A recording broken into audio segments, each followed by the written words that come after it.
Sidelines with Rob Browne. Talk sporty to me. All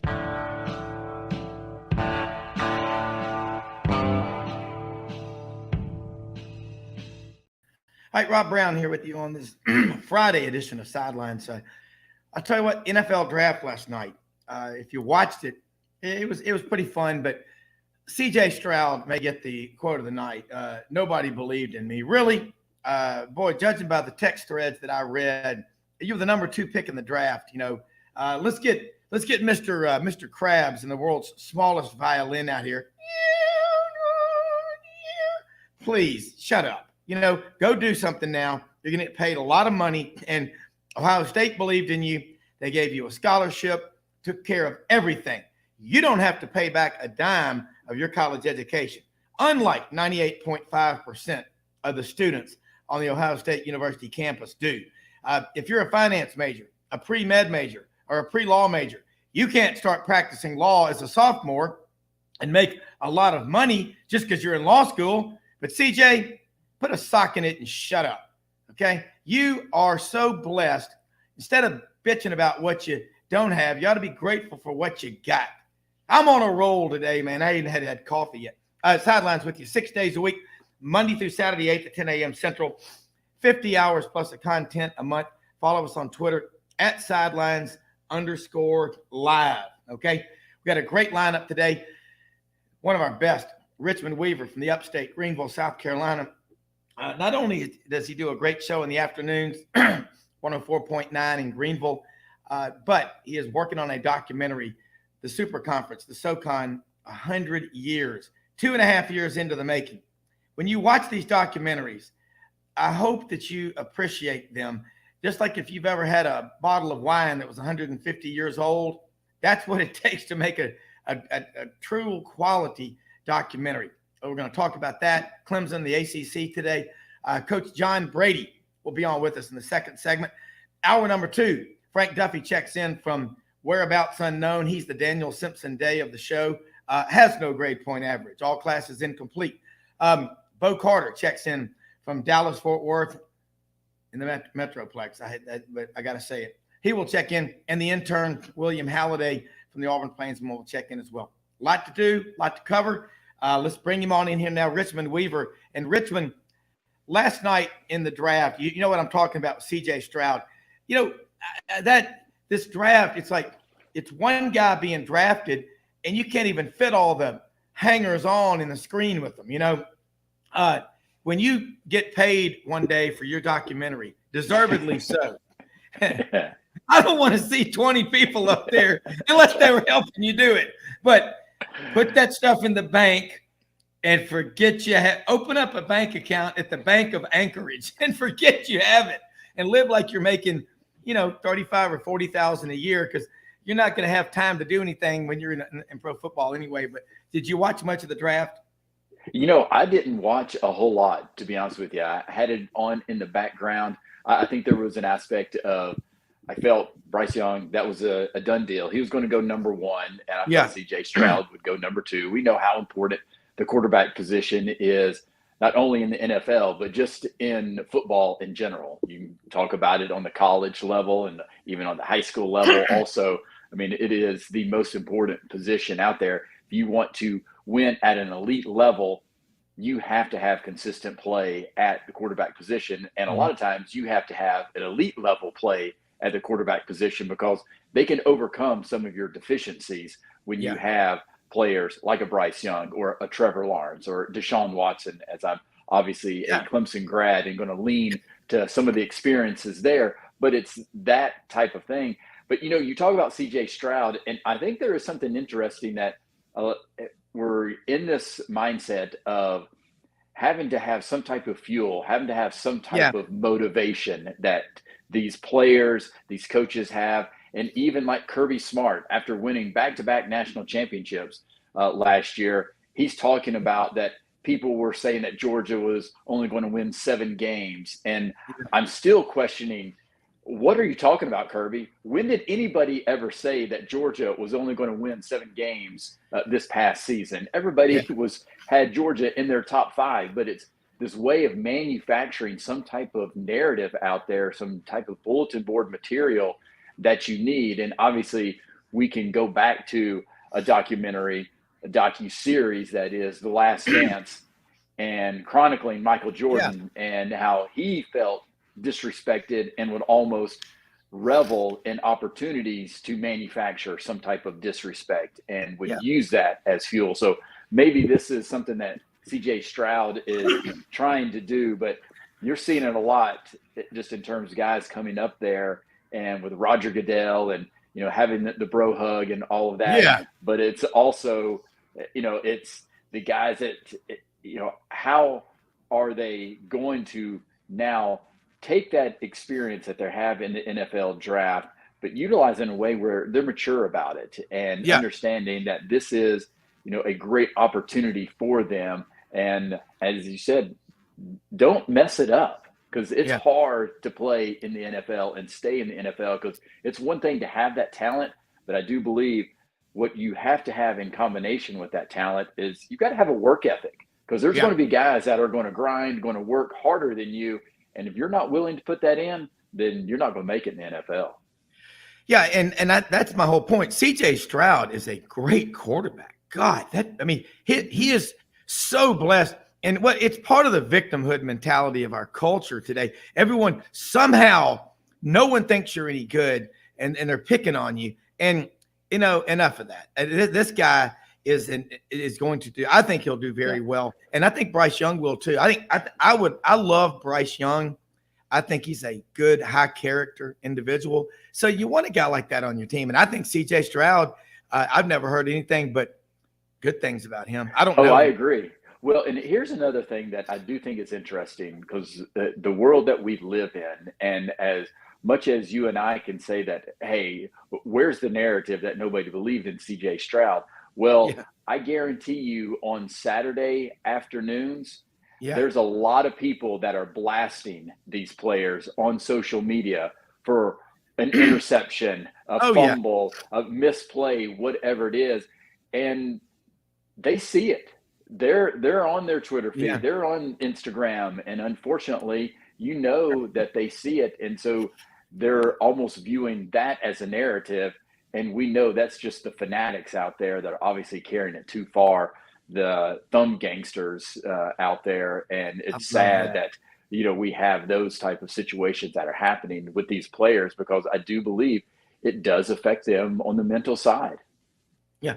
Well, it's like that's a great point. The thumb gangsters, the twitiots, or whatever you call them. And you can say anything you want. We have the right of free speech and free petition of assembly and all that in the First Amendment. It's guaranteed. But I'm with you. I think, and Coach Butch Thompson was on with us Wednesday morning talking about the pressure and the scrutiny. And he goes, but that's what we signed up for. That's what we're paid for. And, we're adults. We can live with it. I think the problem, one issue that I have is all these people that expect when these kids sign, they expect them to take care of them financially. You don't owe them a damn thing. And I manage people's money for a living, been doing it almost 32 years, our wealth management team. I'm going to tell you, people that 95% of the wealth in this country is first generation. And so a lot of these kids, they may be the first person in their family to graduate from college. But I heard Charles Barkley was invited one time to speak to a bunch of NBA rookies that had just been drafted. And I heard what he said was, you only need one car. You only need one house. And you need to put your money away, because it's got to last you the rest of your life. You're not a bank. You're not a savings and loan.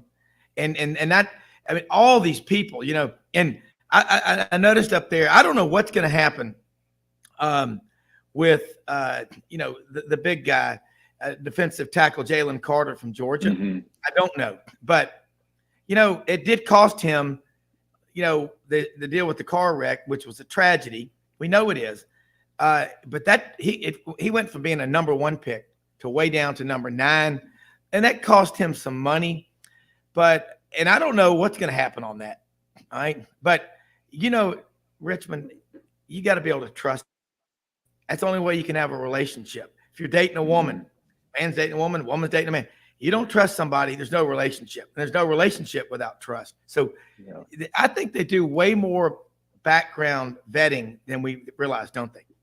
Oh yeah, they definitely do. And the scrutiny that they put, because just think about what you're talking about, dropping from number 1 to number 9 and the millions in difference from the top 5 picks versus the top 6 through 31 in this year's draft. Obviously, typically it's 32, but Miami not having a draft pick this year. Yeah, But what when was you that about? that was all about, well, yeah, that goes back to the Tom Brady situation where there was, some situations they shouldn't have been talking to certain people and Sean Payton. So they were penalized by the NFL for doing that. And, but there's a lot of money at stake with these teams, and you don't know how these players are going to pan out. And just what I talked about, I mean, you can have some of those talented players, but ultimately, if you can't understand what type of work ethic, what type of person that they are, then you're rolling the dice, so to speak. And there's not, a situation where there's going to be clear cut, oh, it's 100% guaranteed this person's going to pan out. Now, you can have all of the analytics put together and thinking that, okay, it's the highest percentage chance that we've got with this player that they will make it in the NFL and be a contributor for this team.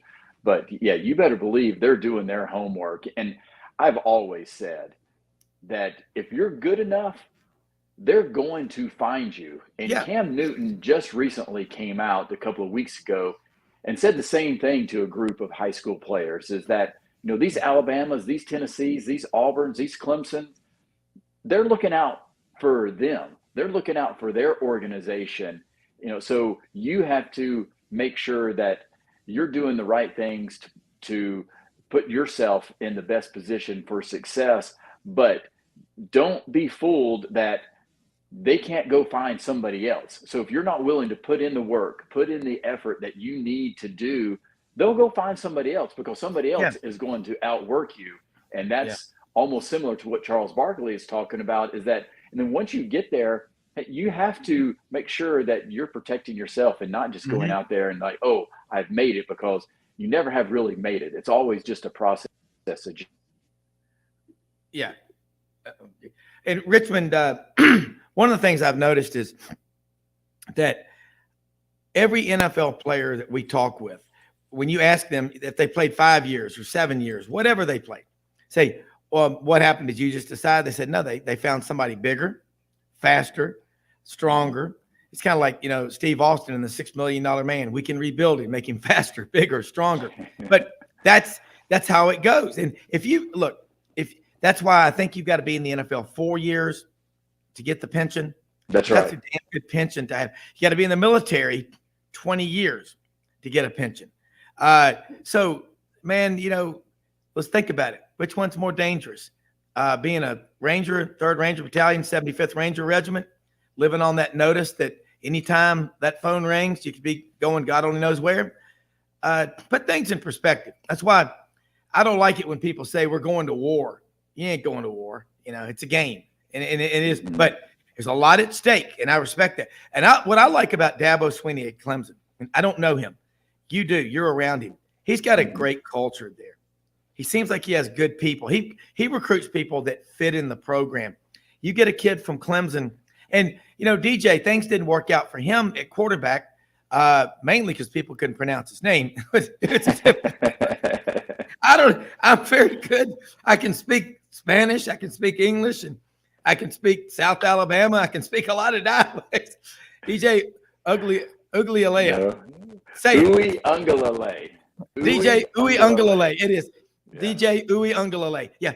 But I never heard him complain anything. He's from Concordia, California, I believe. And something tells me whatever he does in life, he's going to be successful at it, because for 99% of these kids, they're never going to play pro football. That doesn't mean they're not going to have a great career in something else. No, it doesn't. And here's the thing about life, and it's the analogy into sports also.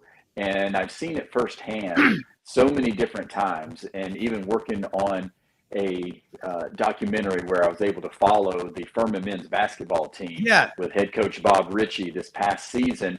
And last year in the Southern Conference Tournament Championship, they lost on a heartbreaking shot, 30-foot shot by David John Baptiste with Chattanooga that got Chattanooga to the NCAA tournament and winning the Southern Conference Tournament Championship. And if Furman would have won that game, they would have been the tournament champions and making the tournament, the NCAA tournament, for the first time in 42 years. But that shot kept them away from that. And it was the heartbreak and the failure and the adversity of that shot that actually allowed Furman this year to be in position to win the Southern Conference Tournament Championship and get to the NCAA tournament and then beat Virginia on their own last-second shot. And so in life and in sports, we see it so many different times. You have to go through some of these adversities, these moments where it's a valley, and DJ Uyunglele was in one of those type of situations where it just wasn't working out for him at Clemson and facing the adversity that he had faced. And I'm confident that that's going to only make him better. Now, it might not mean that he's going to go and win the Heisman at Oregon State or anything of that nature, but it's a step-by-step process that you have to go through. And a lot of times that process includes adversity and includes quote-unquote failures. And that doesn't mean the entire season is a failure, but you have to go through some of these difficult situations to only get better. Yeah, I agree. We're going to take a quick break and come back, because the most interesting people you ever talk to are the people who've been through hell and came back, sometimes 2 or 3 times. They're more fun to talk to, at least, that's for sure. Richmond Weaver is going to be with us. We'll be right back after this quick commercial break on Friday's Sidelines Roundtable. Hey y'all, it's Ainsley from Hewlett & Dunn, just coming to let you know about our new collection of boots. It's going to be our dress boots. They're the Horsepower collection, and they're genuine exotic leathers and really comfortable. Comes in all different sizes and patterns, so come check them out.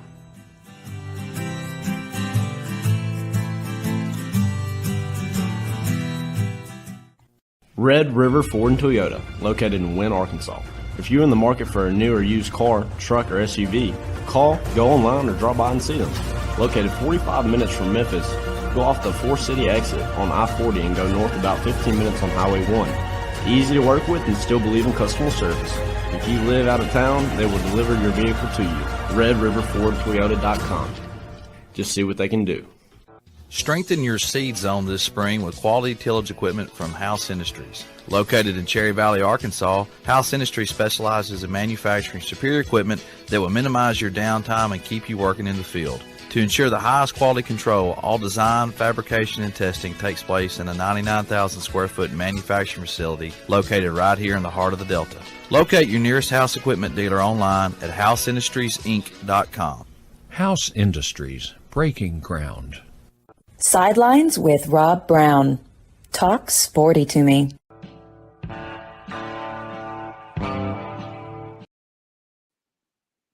Hi, Rob Browne back with Richmond Weaver. And Richmond, it is just to everybody out there. You talked about that Furman story. I think that was the first time Furman had won an NCAA game since 1974. That's but right. they're always good in basketball. We always think about it being good. But the main thing is just getting to see what they go through in the season. 27 wins. That documentary will be incredible. And 28 wins. 28, that's right. 28 wins, yes. Yeah. So you go dig deep in there, and you never know what you're digging into, do you? But you happen to have their best season in 50 years. It was one of those things where I talked with head coach Bob Ritchie in the summer last year and talking about an opportunity of doing some things, some video content that he wanted. And through the conversation, as we were talking about the game against Chattanooga and losing the way they did, and just now trying to regroup and get ready for the upcoming season, had 2 guys, fifth-year seniors, Mike Bothwell and Jalen Slauson, were all conference players and decided to come back because they felt they had unfinished business to do. And so I got to the point where it's like, hey, Bob, I've got to try to tell this story. Can we embed a camera crew for the entire season? And so we got the official buy-in and the approval from Furman and head coach Bob Ritchie. And so we were with the team, and through the season, I mean, there's challenges. It was not just an easy road that Furman gets there, and knowing that they lost several games in the year and there was questions, there was some struggles with players getting along with each other, and then even into the conference tournament, they go into overtime in the semifinals where they were up by 20 points in the second half against Western Carolina, and Western Carolina comes back and takes the lead there in the second half, and Furman hits a couple of free throws to force overtime and ultimately go on to win in overtime. But it was that close. Their season couldn't have been over right there as the number one seed. And if that would have happened, then all of a sudden, again, is everybody looking at that season as a failure? But I go back to some of the challenges that they had in that season and last year. Those tough situations, that gave them the calluses, that gave them the ability to overcome that difficult situation in that semifinal game against Western Carolina. So again, sometimes you have to go through some of those tough challenges. And we can even go back to the Michael Jordan, just all of the tough games, the series against the Pistons and the Celtics before that, losing to those teams that only made those Bulls teams better because they were able to eventually overcome, because they were able to utilize that as fuel. Yeah, and it is, and we're getting a little bit of static. I don't know if that you want to try to reconnect while I respond. Try to come back on, go off and come back on with that link. It's a little bit of static in there, but I love the story about what's going on with Furman. And anytime you always wonder, NFL films or whatever you're watching, how do they get this stuff? And I wonder how many cameras and how many crews that you have to have when you're going out trying to do a documentary to make this so absolutely an incredible product, because just having a crew behind the scenes, it's not that easy. And then you're getting the interviews, you're getting the practice sessions and the players' reactions and all. And then you've got to be careful, Richmond, with everything that is happening. And I would love to see, I guess every school has a film crew that follows their individual teams throughout the season. But you wonder, how can they get that lucky? How can they be that lucky to have them?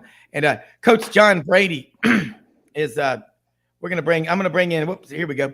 Coach John Brady, who coached at Samford and then LSU, took them to the Final Four, and then went to Arkansas State. He's going to be joining us here now. And before, I know you've got to go here in a minute, Richmond, but Coach, Richmond is working on a documentary on the Southern Conference, 100 years SoCon, the Super Conference, and embedded a film crew with the Furman team for this past season. So Richmond, I know you got to go, but tell Coach about this, because he is a basketball Wizard of Oz. That's what well, Coach, nice meeting you, sir. Hey, let's talk about that. He coached at Samford for what, 8 years, Coach? Maybe 6. 6. Okay. Yeah. So, yeah. And but this is, tell him about what you're doing with Furman. And then I know you got to get going, but it's an incredible story. Well, yeah, Furman men's basketball was able to follow the team this entire season. They obviously had a heartbreaking loss last year in the Southern Conference Tournament Championship, where Chattanooga hits a 30-foot three-pointer there at the end of overtime to beat Furman and stop them from going to the NCAA tournament. And but I'm also the big project that I'm working on is telling the 100-year history of the Southern Conference and all of the great things that have happened. And I've titled it Super Conference, because as much as the narrative right now is the realignment of all of these teams, and are we going back to are we going to have some type of super conference? And my point is that we've already been there. in 1929, there were 23 members of the Southern Conference. And so that was a big list of teams there. And it's all of the teams now that have been able to birth the SEC, the ACC, and there's just so much rich history within the Southern Conference. And I do believe that it's a great story to tell of all of the first events, the first that things happened, and some of the unique things that we know now actually originated in the Southern Conference. So I'm excited to be able to pull all of this together. That's interesting. I didn't know those facts that you just put out. That's a lot of work. It is a lot of work. I've been doing it for just over 2 years right now, but we're getting close. We're almost there. It's always been a very underrated basketball league. They've had some good teams and some good coaches come out of there, and really some pretty good players as well. Yeah. Agreed. Yeah. They have. Richmond, look, I know you got to get on to the next assignment, but love having you on here. And we'll get in next week if you can join us again. Takeaways from spring practice of Clemson. What's going on there? Because they still won 11 games last year, still won the ACC, yet the national narrative is, are they still playing football? That's what I love about this. The further you get away from the product, the more confused people get. But tell people how they can follow you, keep up with all the great work you're doing. And again, thanks for your time.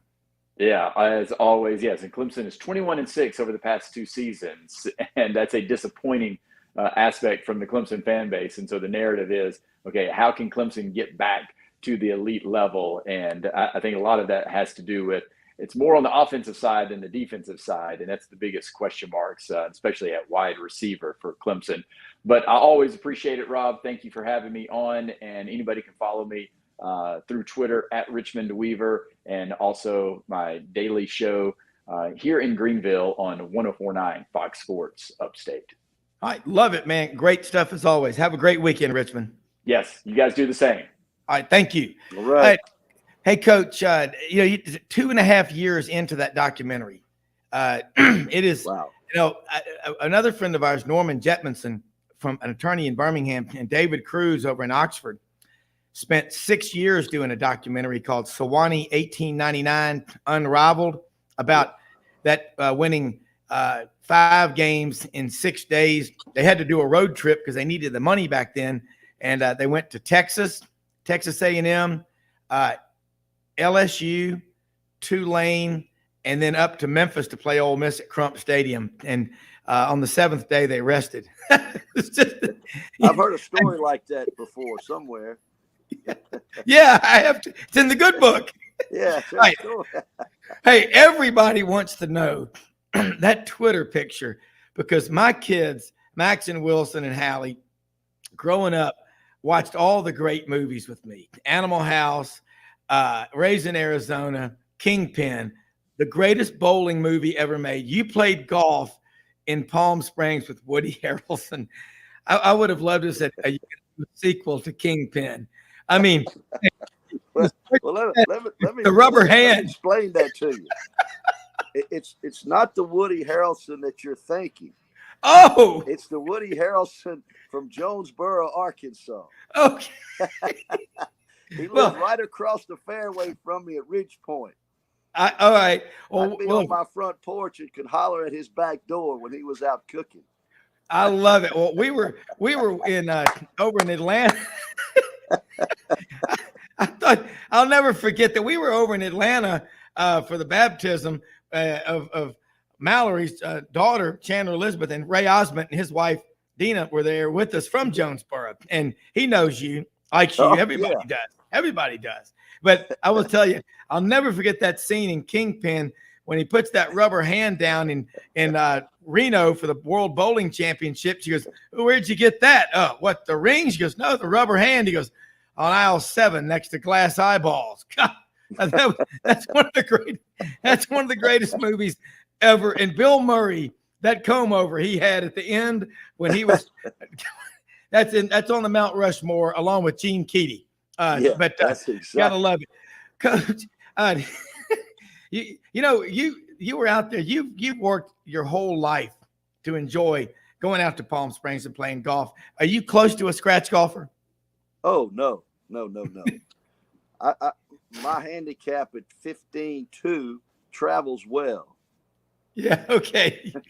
Well, but it's the best place in the world for doing business. I grew up playing tennis. The guy we played with that was on the tour Yeah. for like 18 years was Steve Lowry. And Steve Lowry is from Birmingham, played at Alabama.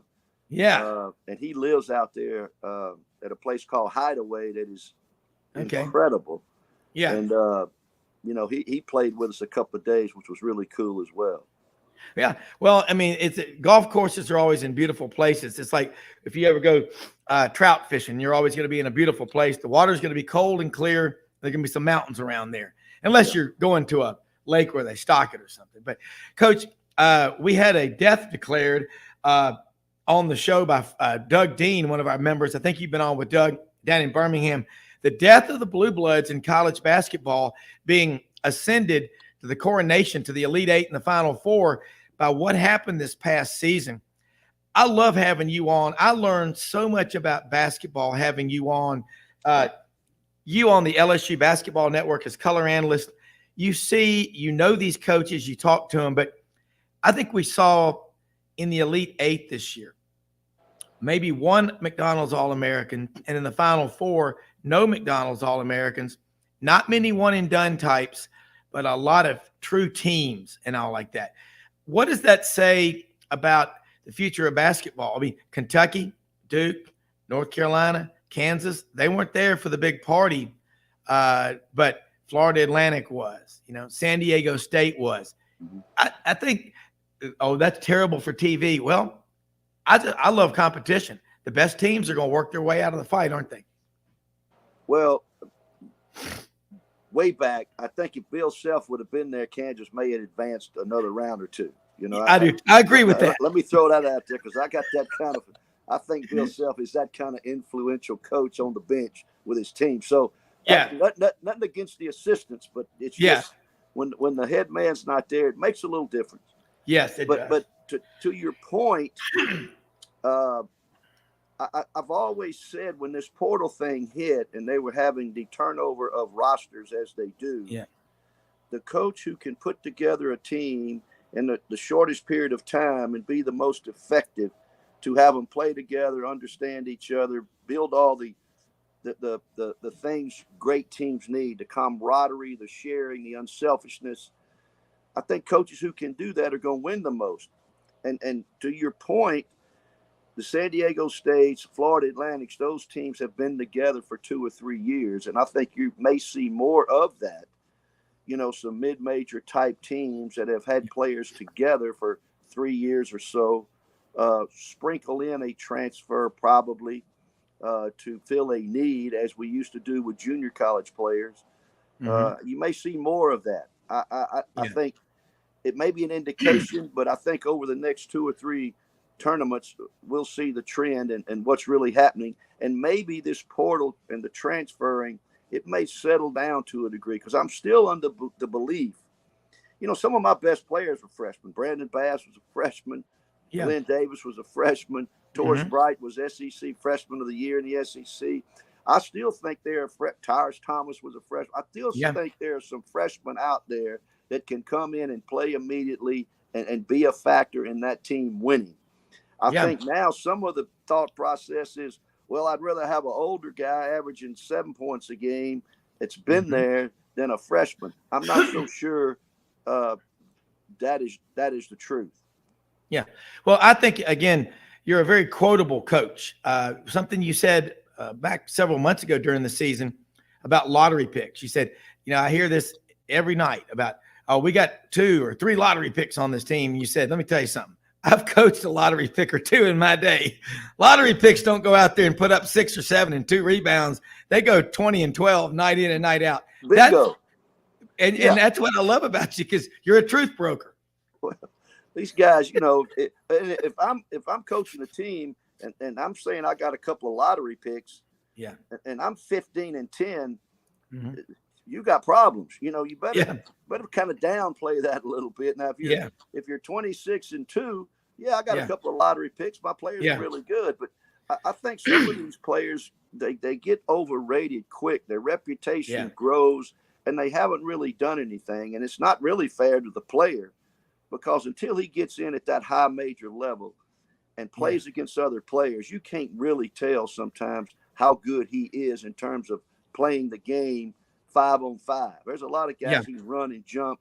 They drill good. You go look at these workouts, and they look like a pro in the workout, but you put them out there in a 5-on-5 game, they're not nearly as effective as they look. So I think sometimes you got to be a little bit patient before you label a guy a one and done. Yeah. And if you don't have competition and you win a lot, and then suddenly you get in there and you have a lot of competition, I'll never forget this in a canoe race I was doing one time. My partner said, it's a little harder when you got to work for it. We lost by like 3/4 of a boat length. He goes, don't go smash your paddle, Browne. Don't have a fit. Okay. But we'd won another race a couple of weeks before that, and they bumped us up a class because we won by so much. So I just, that is psychologically another thing that you said about is the grind. We hear so much about, the grind. You're playing 2 games a week, okay? And then you came back and said, look at the NBA. They all want to go to the NBA. They're playing 4. They might be playing 5 games a week. We're going to be right back with the Truth Broker, Coach John Brady, right after this.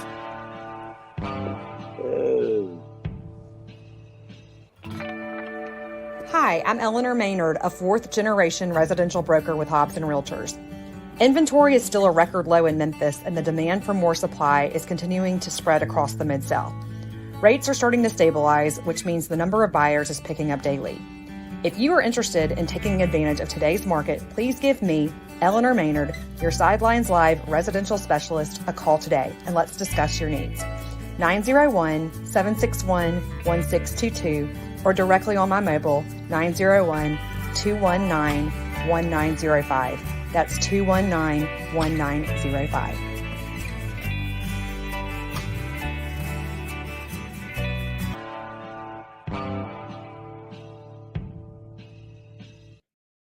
All right, if you are in Memphis looking to move, buy, or sell a house, or you're being relocated to Memphis, don't pull your hair out. Don't go crazy trying to get it done. Call Eleanor Maynard, Hobson Realty. In 2022, out of over 4,600 realtors in the Memphis market, she was top 5%. I know her. I know her husband, Barry, kills more ducks than anyone I know. I call him the Nick Saban of duck hunters. It ain't luck, folks. It's luck. It's been hard work and preparation come together. An opportunity. That's what luck is, if you want to call it that. But Eleanor Maynard, Hobson Realty. Check her out on the website at sidelines.live. Click the hyperlink. Get the team. She'll find you the mortgage people, the bank people, anything you've got to get done, the movers. Hobson Realty's got Eleanor Maynard, and we're proud to have her as our Sidelines Realtor. Coach, so much happens. I love basketball. The March Madness, as much as I love college football, there's nothing better than March Madness. When you and I were coming up and we were kids, I'll never forget Memphis back then. At that time, Memphis State played UCLA in St. Louis on a Monday night. My dad was up there on a business trip, and we were all back home, all watching on the color TV, because back then, color TV was a big deal. Some people didn't have it. That's right. Anyway, he's up in St. Louis, and the guys with him said, "Hey, we got floor side tickets to the Final Four tonight. You want to go?" My dad's like, "Yeah, sure." And because he's a Memphis fan, he's an Auburn grad, but Bill Walton that night, 21 of 22. I still remember that like it was yesterday. And then in 1979, Larry Bird and Magic Johnson. That is when it really caught fire. And it just keeps getting better and better. And somebody out there was smart enough to trademark March Madness.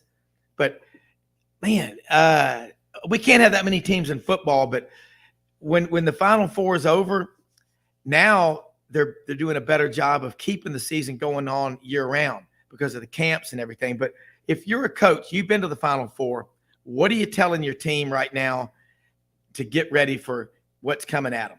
Everybody. Well, that's interesting you asked that.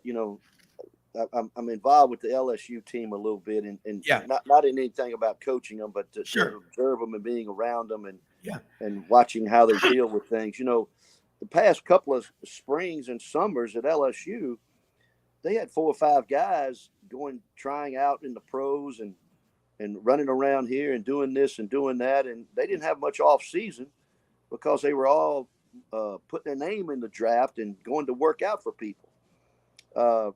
So I think the off season a little bit at the high major level has changed to a degree. I think the teams that have their players on campus in the spring and summer, that's why we're talking about mid majors making a big jump, because they're not chasing a dream and trying out for NBA teams. They're on campus lifting weights, working out. They're there all summer. And that's when I think teams do their most improvement, is in the off season. And I've got players that I can tell you just went leaps and bounds in the off season. So I think each school is different in terms of what they do in the off season. But I think the best time to improve as a player and grow your team is in the spring and the summer, when everybody's there, without having the anxiety and the worry of playing and getting minutes. Yeah. You're there just to get better, and you're not caught up in, am I going to get to play? Did I not play? Mm-hmm. I didn't get to start. All of those things that bring anxiety. I think anxiety keeps you from improving. So in the spring and the summer, that's the time when you really get better. And hopefully these really high major teams, if their players stay, I think certainly they will be the best teams. But I think the gap is shortening because the high mid-major level or the mid-major level, as we saw in the tournament this year, mm-hmm. those guys are on campus working out, getting better, and building the cohesiveness together that championship teams possess. Yeah. And you look at, we're seeing a lot of cases now where a kid graduates high school in December, comes into football practice in January, and after spring practice, he's not the starter at a position. He's already in the portal.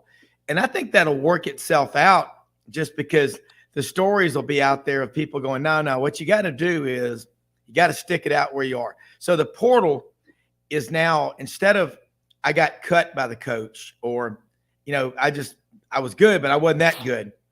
You go in the portal and it's like, well, I just decided I didn't like that offer or whatever. I think it's going to fix itself. The free market always, the stock market, don't fight the tape. And the stock market is a discount mechanism. It's always usually about a year ahead of what's going to happen. So if the market's way up, it feels like things are going to get better. I think with the portal, as a coach, I was in Auburn Tuesday night, and Bruce Pearl and Hugh Freeze and a bunch of coaches at an Auburn event. And the equestrian coach, my friend Greg Williams, who's won 5 SEC titles in a row, 6 national championships, and he just finished second this year. They were talking about the portal, and Bruce Pearl says, "You got any of your horses going into the portal?" And Greg Williams said, "There's some I'd like to get from some other schools."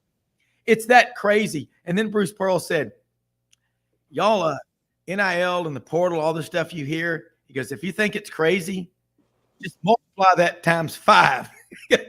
That's what we're dealing with." But I call me old school, whatever you want to say. We're not. Anyone that just quits because it's too tough is going to quit everything tough the rest of their life. You've got to fight through. Well, I think there are legitimate reasons for transferring, and I mean a legitimate reason, but to for the most part, if it comes down to how much money I can make, I don't know if that's a legitimate reason long term to base a decision on that helps you grow as an individual. You never know. And I think that's the only thing that bothers me a little bit is, what are we teaching young people, and what are we putting our emphasis on? So 15, 20 years from now, what are they going to be thinking, and what's going to be their motivation in terms of living their everyday lives? I mean, that's a little deep, little philosophy. Yeah. But I think it all builds on itself about how you approach things and your viewpoint of what's really important at the end of the day. Yeah, I agree with you. And that's the whole thing. Yeah, there are circumstances sometimes where, you got to get back home for whatever reason. But I just know that it starts as a kid. You go to spend the night with a friend, and you want to come home, and your parents come pick you up. They ain't doing you a favor. You gotta be tough. I mean, I watched Leave It to Beaver this morning before we came on. Beaver wanted to run away from home, and he was standing in the door, and old Ward Cleaver was going, okay, goodbye. And he's going, I'm running away. He goes, okay, Beaver. And he shook his hand. And he goes, oh, he'll be back. Of course, he ended up at Larry Mondello's eating dinner and said his family was sick, and that's why he had to leave. But point being that you shrinking to make other people around you feel less insecure is never, it's a disservice to everybody. And I love what you said about this is the time of the year when the players are able to develop because they don't have all the distractions of everything coming at them. I want to ask you, the way I saw it during the regular season, I thought the Big 12 was the best league, SEC, and then the Big East maybe. But I think the Big East was the best league of anybody, and then maybe the Big 12. And it's hard to say. The Big East had 4 teams that were really outstanding, but the SEC didn't get past the Sweet 16. Is that how you saw it? Well, you and I talked during the year, and I thought some of the SEC teams couldn't advance as far as some people thought they might because they struggled to score the ball. Arkansas struggled to score the ball. Tennessee struggled to score the ball. And, you know, you've got to be able to the coaching can go so far at that level. Then you have to have some players who can do it on their own and make some baskets when the offense is not going quite as well as you would like. So, you know, I just think the SEC did well, but I think their inability to score the ball consistently, you know, hurt them from making that big stretch and jumping to a Elite Eight or a Final Four. And that's what happened to Alabama. You know, they hit a roadblock where they shot the ball poorly. And most of their production offensively or their team was relying on shot making. And I've said this with you and everywhere else. If your team is based around shot making, the shooting of threes and taking questionable shots from time to time, I think long term or getting deep into a tournament, you've got to be based on defending it and rebounding it and taking care of the ball, getting quality shots. I thought I used to say this at one point, you know, a lot of people say, well, we got to shoot it 70 or 80 times. I think the quality of shot dictates the amount of shots you make, not the number of shots. If you shoot 60 out of 70 poor shots, you're going to shoot a low percentage. If you take quality shots and shoot it 55 to 58 times and you make 28 or 30, you got a chance because your field goal stats popping 50% or so. And if so the quality of the shot to me is much more important than the number of shots that you take. Yeah. And it's just so hard to find the guys that can average 20, 25 points a game nowadays. And shooting everybody, the 6'7", 6'8" guy that can run up and down the court and slam it, you're right. How can he do, though, when the game's on the line? And is that really helping his team win? I like how you're breaking it down. And you look at the NBA game now. Memphis Grizzlies, you know, one of the best teams in the NBA. They're down 2-3. They got to go to Los Angeles and play this weekend. They got to, you know, they're fighting for their playoff lives. And Taylor Jenkins is saying the team needs to mature more or whatever. And they've had the issues with Ja Morant and stuff. And I mean, look, every coach has to deal with stuff like that. But Ja Morant had over 30 points the other night. They beat the Lakers pretty soundly. Is the product that's coming to the NBA, what are your thoughts on it? Are these kids more about me and their stats? Or are they the team players that you and I would like to see? Well, you know, I've never experienced that type of, you know, at that level, those guys' attitude and their approach. Yeah. I think the money involved is just, I think guys who retain themselves and be good people and make that kind of money and understand what being part of a team is, I think those guys are really good people. You know, sometimes a guy can be a good guy, but when he gets to that level, he starts making money and has success. He doesn't stay between the lines. He runs off the road, and something has to happen to get him back between the lines. And I think that's happened with the Memphis program on what I've read. I don't know it firsthand, but it seems that way. And hopefully Ja Morant is back between the lines, and he's learned a lesson or whatever, and can manage the money, the success, the notoriety, everybody's telling him how great he is all the time, and you can start believing that. But the guys who are anchored somehow inside of themselves, and they understand, as Denzel Washington says, I have a gift, and it's my obligation to take care of that gift that I was given. I didn't earn. I was given a gift. They're given a gift of athleticism, basketball talent. They perfected it, but certainly the gift you have, you should always be grateful for it. And the obligation you have is to give back to the gift that you were blessed with. It sounds kind of corny a little bit to some people. No, it's right. But, I love it. I think that keeps you between the lines where you make the right decisions at the right time, regardless of the success that you're having. Yeah. I mean, you think about Ja Morant is maybe 23.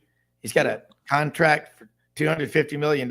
You think that wouldn't make you I mean, that make your head spin, man. I manage people's money for a living. My team at First Bank and wealthy people, when you're sitting down with them and they've got $100 million or $200 million and they got 3 or 4 kids, I mean, a lot of times they will ask us, what do you think? I say, well, what do I think? You don't know what I want to. They go, I do want to know. Well, first generation employs, the second enjoys, and the third destroys, unless you make them work. I do an incentive-based trust. Get this attorney here to do it. Do an age-banded trust. But the incentive-based is the one I like. For every dollar you earn from your job, you get X number of dollars from the trust. And it goes up incrementally as you get older. You get more money, you probably need it. But the worst thing you can do is have that kind of money and dump it in a 21-year-old kid's lap. And he's going to wake up every day thinking he was born on third base and he hit the triple. That's not how it works. You know that. But I would love it. If I were an NBA team, I would pay you $1.7 million to come up there to work with us to knock sense in these guys' heads.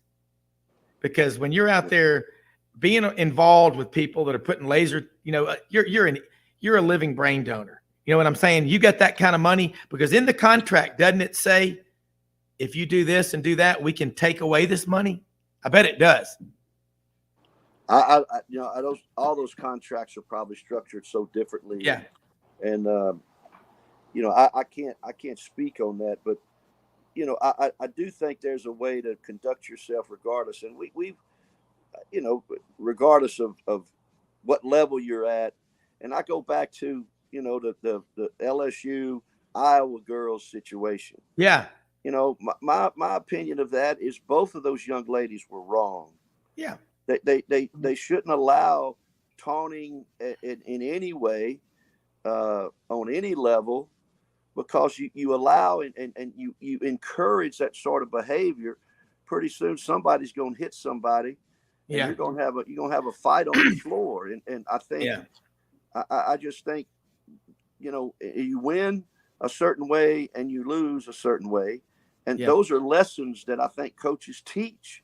And I think to a degree we're getting away from some of that. And if I was playing as competitive as I was when I was 20 or 21 years old, and if someone walked up to me during the course of a game and did some kind of disrespectful wave of my face or got in my face and pointed at their finger about a ring and then waved at me, I would have hit them. I would have hit them. Because I'm not taking that from nobody. Yeah. And if we start allowing those type of situations to go and encourage that behavior, I think it's the wrong path. Yeah. Now, I agree with you. And we're going to take a quick break and come back just for a couple of more minutes. Frank Duffy's going to be on, wants to say hi to you, getting off a call. But I'm with you, Coach. Both of them were wrong, and Caitlin Clark but Kim Mulkey, I tell you what, 4 national championships. And she has an expectation. She wakes up every morning. She knows what she's going to do, who she is. And in year 2, it happens. And again, I love people that are elite success. You wonder, you get around the coaches that have that kind of success. Nick Saban eats a couple of Little Debbie oatmeal cream pies right before every game, Coach Bryant used to stand up against the goalpost and smoke on the Chesterfield. As Coach Dye would say, he was sucking that smoke from his big toes. And Alabama was already up 14-0 before the other team came out of the tunnel. We'll be right back with Coach Brady. Stand by. Right, quick commercial.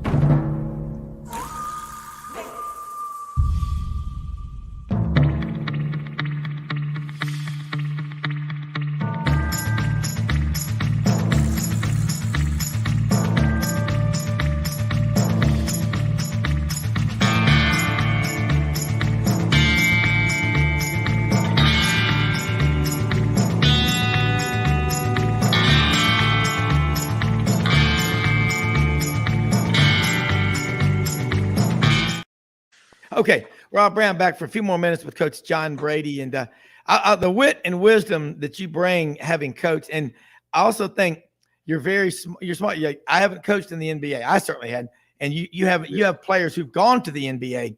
Yeah, and I bet you they tell you I missed the structure that you gave me as a college coach, because I would not want to get sideways with you, because I mean, look at your record. You had a lot of success in basketball.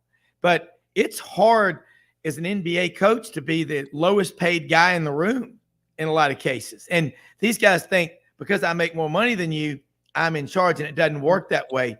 And I look at, say, Phil Jackson. Maybe that's the way to do it. Zen Buddha or whatever he did. He never seemed to get too riled up, but I guess there's a happy medium, isn't there? Yeah, at that level, talent's one thing, but managing the egos and the money situation, everybody knows what this guy makes or that guy makes, because it's basically public knowledge. And that's why you can't let that create the value you have as a person because you make a lot of money. There's other ways to have value with yourself and the way you treat others and how you get along within that team structure. Yeah. Just because I make more money than you doesn't mean I'm better than you if I don't conduct myself in the appropriate way. So there's a standard for that, regardless of the type money you're making and where you fit on that scale. Yeah. And Coach, a couple of more minutes, and Frank's going to be on and we'll let you go. But as far as basketball goes, the popularity of the game, I think it's growing. Now, I don't know what the TV numbers were because, San Diego State and Florida Atlantic were in the Final Four. So what? I had UConn in one of my polls to win the whole thing to play Duke. But that being said, it's the best teams worked their way out. I mean, that's why they have a tournament. They're the best teams, at least in mid-March and early April. That's all that matters. But the future of basketball with the portal and NIL and all, are we going to see more coaches like Jay Wright, a young guy at 60? Coach K left for, he'd been around a while, but Roy Williams, I don't want to see more. I hope we don't see that. And I think Jay Wright, and I think you need to be on TV too. You and Jay Wright would be great analysts of basketball, but you're young enough to where if you wanted to go back and coach, you could go back and coach. No, you're jumping the gun there. But Jay Wright's outstanding. But Jay Wright, I think it depends too where you are. And this is really shallow now, but this is where it is. Yeah, I think new coaches, when they go to a job at the high major level, in their contract now, I need so much money guaranteed NIL every year. Mm-hmm. Yeah. 750,000. $1 million, $1.5 million, whatever they're negotiating now. I don't know those numbers. I do know a couple of numbers. So that's why I'm going to start at 750. Yeah. That's in your contract. I got to have that every year for an NIL. And I think some schools, regardless of the success they've had, they're not going to do that for some reason. I think it's the situation in the school of where you are and what kind of NIL money can they assist you with in terms of winning at the level you need to win to keep everybody happy? Well, and Bo Carter's on with us right now. Bo was SID Mississippi State. Let me hold on. You don't know this. Bo Carter, when I was a struggling assistant coach and I was broke, okay, Bo Carter was at Mississippi State. He worked under legends like Bob Hartley. He he hung out with Jack Crystal. Yep. He hung around Ron Polk, a legend. This guy, Emory Ballard, a legend. I mean, this guy, he was fantastic. And let me tell you another thing about Bo Carter. Unlike myself, Bo Carter has had a whole career of success, and nobody says anything bad about it. No. Everybody likes Bo Carter. Everybody doesn't like John Brady. Everybody won't say good things about me. But Bo Carter's one of those cats everybody likes. They say good stuff. Man, I'm envious of that. Yeah. Thanks, Coach Brady. And you could see the greatness in John Brady when he was a young whippersnapper at Mississippi State. He was on his way up. So, Coach Brady, you need to get with Kim Mulkey and get some more transfers. Bo, I told somebody the other day, the reason I didn't win a national championship like her, I didn't wear enough bling. I should have had some kind of coat with some kind of sparkles on it. Maybe I'd have done something. I love it. And Coach, what's cool is what I love is when, say, John Hartwell was on here. He remembers being recruited by you out of UMS Wright in Mobile. And it's just it's awesome. Look who's on here now. The world's most interesting man, along with Franz Beard, Frank Duffy, with Coach John Brady. And Coach, I know you got to get going, but say hello to Frank. But I just love the fact the relationships y'all have. Duffy's the real Renaissance man. That guy. Hey, look at him in the quarter somewhere. Frank, can you hear us? Frank, you got to unmute yourself. I guess you'll be on there with us. But Frank is in the quarter somewhere. I can tell right now. That looks like a balcony in the French Quarter. Yeah, Frank. I've been at his place. I've been at that place. Yeah, here we go. Audrey, make sure we get Frank unmuted here. But no, the relationships that all of y'all have, that we see these coaches have this incredible success, and people forget where they were along the way. How many times you got knocked down, you get back up, and you just that's what having someone with your experience, Bo Carter, your experience, Coach Brady, it's priceless. Rob, before I get off this thing, I'm going to tell you, you're talking about relationships. I just got through the last 3 days playing golf at Water Sound down 30A with Tim Jankovic, Kermit Davis, and Tim Floyd. Now, that's the best thing I like about surviving this coaching racket is the people I have met and the friendships I have made. I've been blessed more than I deserve to be able to do that and meet the kind of people I've been able to meet. Yeah, and you're right. And you talked about Kermit Davis. Fans will sometimes say, oh, this guy's this or that, whatever. Kermit Davis has had a great career. I mean, sometimes you go to a place, it just doesn't work out. But we've had him on the show before, and you talk about a gentleman, just a cool guy, Kermit Davis, all these people you're mentioning, and that's what I love. Coach Dye, if you're ever around any successful coach who's been around a long time, they got friends everywhere, Alabama, Georgia, whatever. And Coach Dye one time was talking. He said, the other day I had old Wes Moore came through town and said he wanted to stop by. And we sat out there and cooked some burgers on the grill and, told some stories. I mean, and that's an Alabama guy. But these relationships you have, don't ever miss an opportunity to thank the people. Frank, Coach John Brady was just talking about, you are the Renaissance man. Did you get your hearing aid fixed? Your hearing aid working? Hey, man, I try, buddy. I try. Hey, Coach, how you doing, man? I'm doing good, man. Always jealous of you, Duffy. You're the man. Hey, we miss you around here, man. You need to get back in town. We miss you. You living a good life over there on the beach. Well, I'm trying, but I was in there with Scotty A last week. We had a really good couple of nights. That's awesome, man. I know y'all did. Hey, look, he was trying to get me to head on over to Dickey's at Pascal Manal's last night. I was up in Baton Rouge having dinner. My wife and I were having dinner with our daughter, and man, it was killing me to miss them sitting there watching the draft.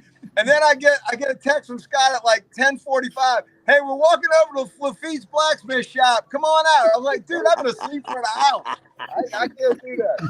Y'all are gonna. Hey, Bo, how you doing, buddy? Good, Frank. Hey, man. I wish I were with you. Holy Well, cow. It's a great weekend. It's Jazz Fest weekend. We've got, look at this weather, man. It is absolutely incredible weather here. Low humidity. It's going to be awesome out there at the fairgrounds. Well, Right. I'll tell you, the bottom line is, Coach, are you at the beach right now, or are you in Baton Rouge? No, I'm down here at Water Sound, man. Oh, you're still at Water Sound. Okay. Kermit and Jankovic and Tim Floyd just left. Wow. A little basketball talk there, a little string music. We play look, I left $450 richer. I kind of like my 3 days. Hey, you must have hit him up on some gin, huh? Floyd's gin got game plenty was of money. I going. took it. Damn right. Oh, like And I think Tim still has that UNO money somewhere in that wallet. You went and got it out. All right, I'm out, guys. Coach all right, Brady. Coach. All right, Thank see you you, so Coach. much. All right, Lon. See you next week. Appreciate it. See you. All right, we are here now, and I'm gonna tell you right now, it is a lot of fun having all these guests on this show. This is fun. I mean, I feel like Jonathan Winters, man. I mean, he's just Jonathan Winters. He was the comedic genius that helped make Robin Williams what he is. Probably Bill Berg, some of these guys. My God, John Brady. And I asked him about playing golf with Woody Harrelson. That Twitter picture he put out. He goes, no, that's not the Woody Harrelson. That's the one from Jonesboro, Arkansas. I said, okay, we got it figured out. But I was going to say, if I'd have been with Woody Harrelson, my question would have been, Woody, I love your movies. One of my favorite actors. But the greatest movie you ever did, without a doubt, Kingpin. When is the sequel coming? And how is Roy Munson doing? I mean, hey, but he puts his hand. I was going to say, just by the way, he's probably one of the greatest TV actors to follow another TV actor in Coach on Cheers. That was probably, you never want to follow the legend, right? It's like Ray Perkins following the bear, right? You don't want to follow the legend. And there's only been about probably a handful in TV that when you had such a nice character that everyone loved, the next guy came on and was almost as good or topped it. And Woody Harrelson, I think his part in Cheers actually did that when I can't remember his name, Montasani or whatever his real name of the actor was, when he passed away after that first season in greatest television. Yeah, no, there's no question. Frank, you're breaking up a little bit. It may be the metal plate in your head or something. Character as a revere. Yeah, Frank. Yeah, you were breaking up a little bit there, so it may be some metal or some metallurgy. But you're right. Well, Woody Harrelson, he's one of the fun. And I mean, just you pick the movie. The guy is just an incredible actor. He's funny. His recent appearance on Saturday Night Live was one of the best ever. What if, he goes, I can think about this. What if all of the drug cartels in the world got together and they told everybody to go home, lock the door, stay safe, home alone, and we all had to take their drugs? I mean, I threw away the script. Hey, I'm starting to feel that our side of the bench is starting to get a lot more movement from the other side of the bench over to our side of the bench from a lot of these Hollywood types. Yeah. They're getting a lot more American. Absolutely. And I'm going to say this as a reference toward the legendary Jack Crystal. There's movement in the aisles to the right here at Scott Field in Starkville, Mississippi. Let's say hello to one of our proud sponsors of Mississippi State football, Ayoops on the Square in Canton, Mississippi. Go Bulldogs. I mean, Bo, you have lived and continue to live an incredible life. You talk about the way you treat people. Frank knows this. Coach Brady knows this. you have been around so many legends in their respective games. Ron Polk. I would love to have Ron Polk on this show if you could ever do it, just because of what he's done for baseball. And, Emery Ballard, one of the great quotes of all time. Football is a game played by football players. And let's break it down. What he's saying is, it's a mentality of I'm going to get knocked on my butt, I'm going to get back up. I'm going to keep getting back up. I'm going to keep fighting. I'm going to be Frank Duffy. I'm going to keep working. I'm going to keep grinding. Sooner or later, the race goes to the horse who thinks he can. Bo, you've written, hey, Frank, he's writing a book about tales and stories of Mississippi State athletics. He's 81 pages into it. One of the funniest stories they tell in there. And Bo, tell about the story when Jack Crystal and the Mississippi State broadcast crew were at the swamp in Gainesville, Florida, and they literally had to strip down to their boxers. It was so hot. Dude. It was a true story. 1974, Florida loved to play. Frank remembers this before TV. They loved to play 1 o'clock in the afternoon conference games, September nights. And talk about humidity, Frank. It was the swamp. And we walk up there about the middle of the second quarter to pass them. And Jack Crystal and Joe Phillips. Jack was doing the games by himself with no analyst then. And they're down to their skivvies, and still just pouring off. I think they finally put the pants on at halftime.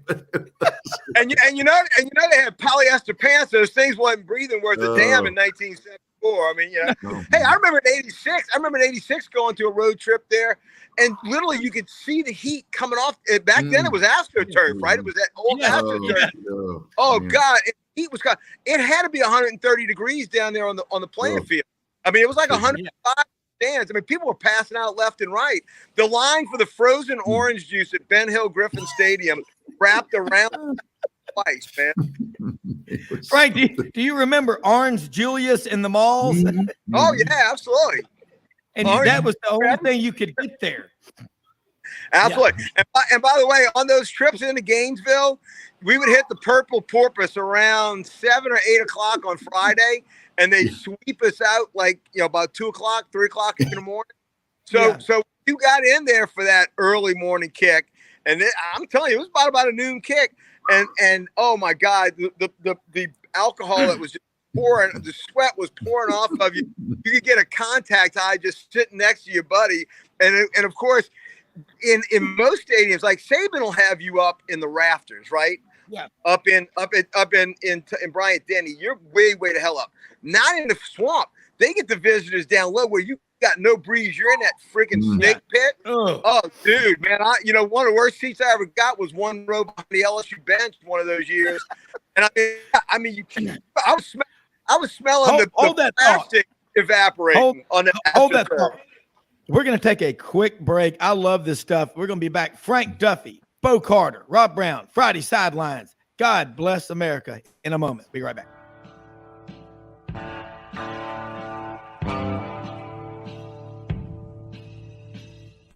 Red River Ford and Toyota, located in Wynne, Arkansas. If you're in the market for a new or used car, truck, or SUV, call, go online, or drop by and see them. Located 45 minutes from Memphis, go off the 4-city exit on I-40 and go north about 15 minutes on Highway 1. Easy to work with and still believe in customer service. If you live out of town, they will deliver your vehicle to you. RedRiverFordToyota.com. Just see what they can do. Strengthen your seed zone this spring with quality tillage equipment from House Industries. Located in Cherry Valley, Arkansas, House Industries specializes in manufacturing superior equipment that will minimize your downtime and keep you working in the field. To ensure the highest quality control, all design, fabrication, and testing takes place in a 99,000 square foot manufacturing facility located right here in the heart of the Delta. Locate your nearest House equipment dealer online at houseindustriesinc.com. House Industries, breaking ground. Sidelines with Rob Browne. Talk sporty to me.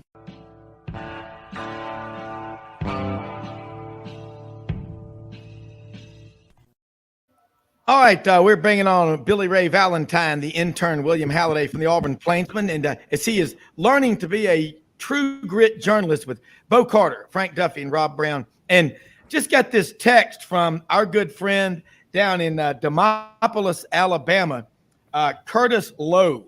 Curtis Lowe, finest picker to ever play the Blues. And he says, God must be an Auburn Tiger because the sun is orange and the sky is blue.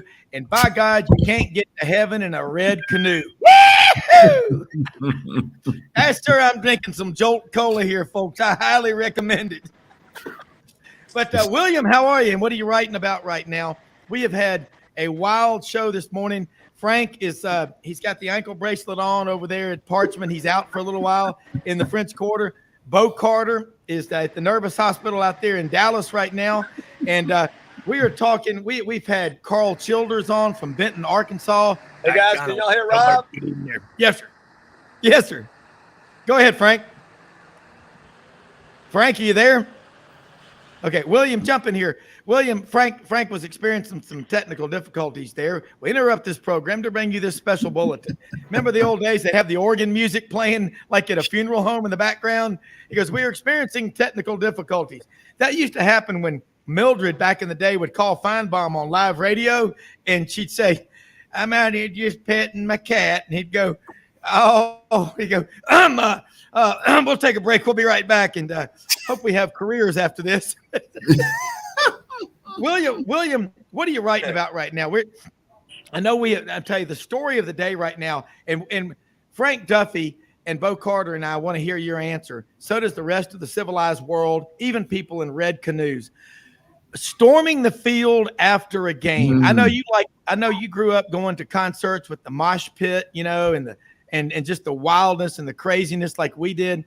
But do you like to storm the field? Do you think they should take away a home SEC game just because a couple of bushes get trampled and maybe a couple of those overweight security guards have to do their jobs? No, I don't think it should. And honestly, I'd like them not to because I haven't had the experience yet to do it. And I need Auburn to be. You're an Auburn fan. I forgot. To do it. But anyway, yes, I don't think they should take it away. Well, maybe have a 5-minute cooling off period, before they storm the field. But that's when I'm not a student. Yeah. But here's my point. I've seen Auburn do it twice in 2013 and 2019 against Alabama. I don't seem to remember any other times it's happened. But when Alabama loses, William, it's epic. And when you have a program at that level, and Bo Carter's cousins, Jack and John Turner, are listening right now, the barrister, Jack Turner, it's a big deal. But LSU fans, what do you think, Frank? Do you think it's beneath you? I mean, at wearing your ascot to go storm the field? Well, here's the thing. I like to act like I've been there before. Yeah. And with as many national championships as we have around here, the fact that I've witnessed 3 in my lifetime myself, I was a little too. I was about a year away from being born from that first one, but I like the fact that you don't storm the field on just a normal win. However, I will say, when you kind of get down in the doldrums, even after we had started doing really well, and of course, Les Miles had his national championship. We played again Alabama after the 2011 season in the Superdome. But then a couple of years later, we kind of gotten on hard times, and then Ole Miss had that big recruiting class. Well, when we beat Ole Miss when they were number 2, we stormed the field. And by the way, that was the only time I've ever been on the field. My daughter wanted to go down, and I didn't want her to be in the middle of that without me. So she was still young, so maybe 11 or 12. Yeah. So I walked down there. That's the only time I've ever been on the field after an LSU game, and it felt oily. It felt seedy, dirty. Why in the hell would we be down on the field just to beat Ole Miss when we beat Ole Miss like a drum all the time anyway? So I say you got to pick and choose your moments. Kick 6, absolutely storm that bad boy. That was the time to absolutely go out and do it. But I think if you pick and choose your moments, I think it's okay. Do it rarely, and I would say, great, hit the school up for a fine. Most schools are happy to pay $500,000 or $250,000 when their team storms the field because they just want a big game. That's fine. Make it a fine. But I would absolutely say you cannot take away a home SEC game for that. That's just I think that's dirty pool. Yeah. And so, Bo, I'm going to ask you this. I'm going to preface it with this play-by-play call. 1980, Jackson, Mississippi, Memorial Stadium. Alabama with a 28-game winning streak, going for the Triple Crown, 3 straight national championships. Billy Smith out of Plant City, Florida, defensive end for Mississippi State. And he's tackled by Billy Smith. Bulldogs win. Bulldogs win. Bulldogs, Mississippi State. Oh, my God. And Coach Bryant came into the locker room with Mississippi State after the game to congratulate them. Back when coaches did that. Dale Browne used to do that. You know, did y'all storm the field there? By the way, Frank, you talked a minute ago about the Mr. Humidity contest that is every home game at the Swamp in Florida. Yeah. I have never in my life experienced heat. We did the heat wave. We did the Bluesman Triathlon in Greenville, Mississippi in the Delta that morning. The swim was in Lake Ferguson. I think it was the lake where they filmed Creature of the Black Lagoon. It was so nasty. And the bike ride was 20 miles of flat delta around the cotton field. The only hills were on the levees. And run was 4.5 miles of flat with a few levees. But it was 104 degrees that day. We went to Jackson, and Auburn was ranked number 2 in the country, vastly overrated at the time. Beat Mississippi State, beat Ole Miss 24-10. It was a 17-10 game. Tommy Luke was the quarterback for Ole Miss. I remember distinctly, Auburn got an interception there at the end, the pick 6 by Dennis Wallace, a strong safety out of Carrollton, Georgia, home of the Carrollton Trojans, home of people like Tom Blanton, Bill Hambro, Sam Haney, so many great fraternity brothers of mine at Auburn. 150 people passed out. My mother got so unruly. Shirley had maybe a couple of jet fuel cocktails. They made her leave, but she was so hot she wanted to do. But I've never been that hot in my breeze at Memorial Stadium in Jackson, Mississippi. Did you all storm the field? I kind of went around the clock 3 times to ask this question. I was thankful in the press box, Rob. They did storm, and it was really a mess. They were doing the addition of Mississippi Memorial Stadium, and they could only seat 50 out of the future 62,000. Yeah. And I think they printed up 300,000 bumper stickers that said I was there. Yeah. But anyway, and another quick, this is the wildest one of all. Y'all remember the tape? Y'all seen the video? Frank and Williams in this. Vanderbilt beat Florida, and they've got those 10-foot walls around old Dudley Field, as I still like, in First Bank Stadium. And the ushers were helping students walk down. They didn't know what to do. SEC fined Vanderbilt. Walking down there. There were like 500 people on the field, and the SEC fined Vanderbilt $250,000 for people walking down the steps. Yeah. That's ridiculous. Funny. The most polite storming the field ever, I guess. Well, that was not a good dollar cost average. No. I'll tell you one of the funniest things. Memphis had a really bad football team in 1982. I don't think they went 1-10, and they beat, I think, Arkansas State at the end of the season. And I'll never forget, they said, unfortunately, there are not enough people in the stands to take down the goalposts.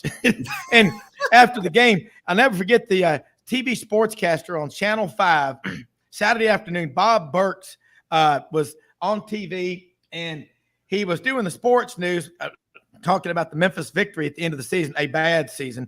And he goes, I just received this message here. Memphis State officials have officially accepted a bid to the toilet bowl in Flushing Meadow, New York. He was terminated as soon as he walked off. I'm sure he was.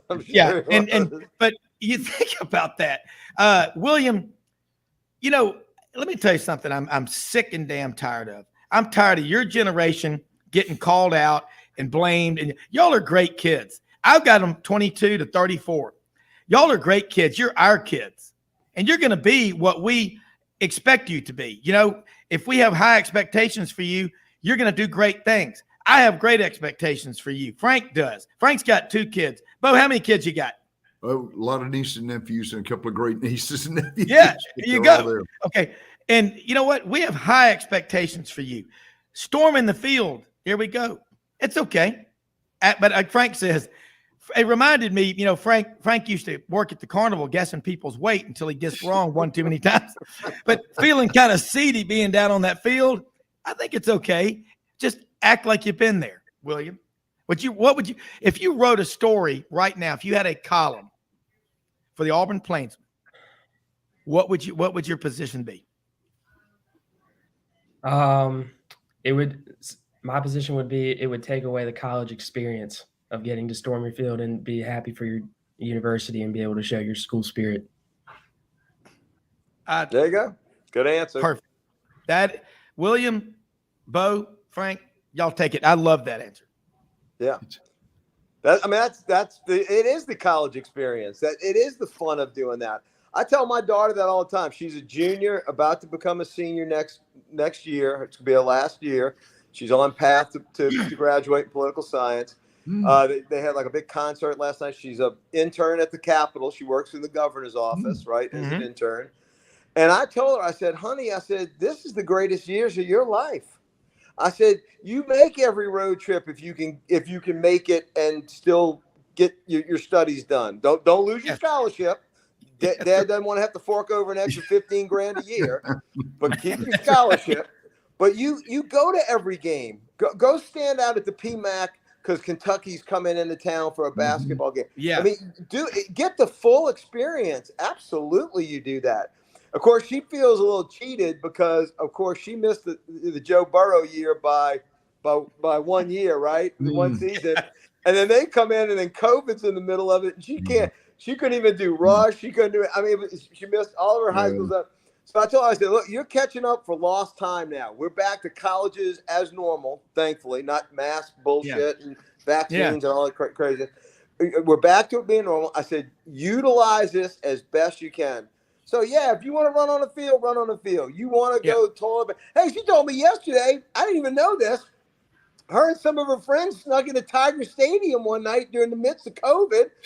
One of the gates was unlocked. They hung out in Tiger Stadium. I said, you better hope that the statute of limitations runs out on that. She goes, we all went in and we all started. She goes, because we didn't think we were going to get in that whole year. She goes, I've been waiting since I've been 2 years old when you bought me that cheerleading outfit to go to Tiger Stadium. And hell, we couldn't even go to the game. So we walked right on in. So if you're listening, Louisiana State Police, I have knowledge about nothing. What did you do that? Sergeant Schultz, what do you know? I know nothing. I know nothing. Hogan, I know nothing. Go to the Russian front. William, I'll tell you a true story. I just got this reminder from one of our listeners. Oh, my goodness. And this is an interesting one from Jimmy Page. Just reminded me of this. Jimmy Page, hell of a guitar player. John Paul Jones. While in school at Auburn one time, we got liquored up and snuck into Jordan-Hare Stadium. And one of my friends climbed naked up to the top of the stadium. And another couple was caught at midfield on the 50-yard line and ran 4 340s away from campus security and were never caught. In the words of Dean Wormer, gentlemen, your grades just came in. He goes, Mr. Dorfman. He goes, 0.65. Fat, drunk, and stupid is no way to go through life, son. He goes, Mr. Hoover, Delta president. 2 C's, 2 D's, and an F.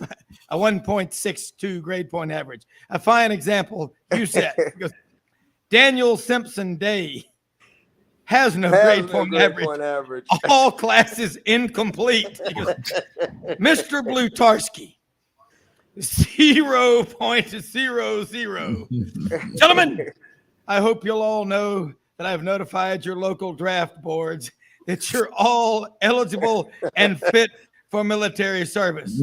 Now, what do you have to say? Out with it, son. William, what we're trying to tell you is, in the words of that old warden in the movie Cool Hand Luke, what we're saying here is there's a failure to communicate.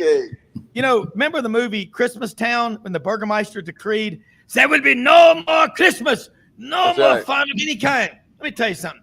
These college administrators that are getting paid all this money nowadays, everywhere you look, someone's getting some 6-figure salary. college tuition's going through the roof. You know, Frank had to give up his job guessing people's weight at the fair and start selling real estate. Frank, I know it was a heartbreaker. Well, but, that and Big Lulu took a swing at me, so I had to get out of that. Big Lulu, ma'am, you don't look like you weigh a pound over 4 bills. I weigh 5 1/4. Don't you disrespect me like that. Honey, you one rib away from 3 bills. You're 3 funnel cakes away from a 600-pound life. William, we're getting wound up this morning. Jolt Cola and coffee. And, you know, I was sniffing glue before the show, so I'll just say I'm kidding. Hey, I walk out on my balcony. It's like it's like a bourbon tasting. Ooh. Yeah. Hey, nothing like walking through the French Quarter early in the morning in the summertime with a fresh smell of vomit that's been washed off the streets after a night of reveling. William, let's get serious now. I'm serious, like Rich Little when he used to do Richard Nixon. I am not a crook. But let's talk about it, William. College sports. Frank's right. Bo's right. I hope I'm right. I always said when I gave my senior speech, you know, at the Elks Lodge, at the Sigma Nu House when I was graduating, I said, you know, I've heard a lot of y'all get up here for years and say, never thought I'd be up here. I never had any doubt. I just didn't know when. And as my parents said, 1 more year, you'll qualify for medical school. Get out of there. You know, William, have fun. Okay. Are kids in college having fun? By God, you go out there and celebrate. And all this Burgermeister stuff of we're going to take away your games and no fun of any kind. Stand up to it. Write about it. Yeah. I'd say college students are having fun. It's just your definition of fun for some people. Like whether that be just going to the bars at night and just getting drunk as heck or something like that. But I mean, it just depends. All things in moderation. Yeah, all things in moderation. Yeah. What did Father Gallagher say? I said a wee bit of Irish whiskey in moderation. That gives me something to win. William, when we come back, I want your thoughts because college sports depends on your people staying a full 60. We're going to get into this after this quick commercial message from Milton.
All right, Rob Browne back here with you.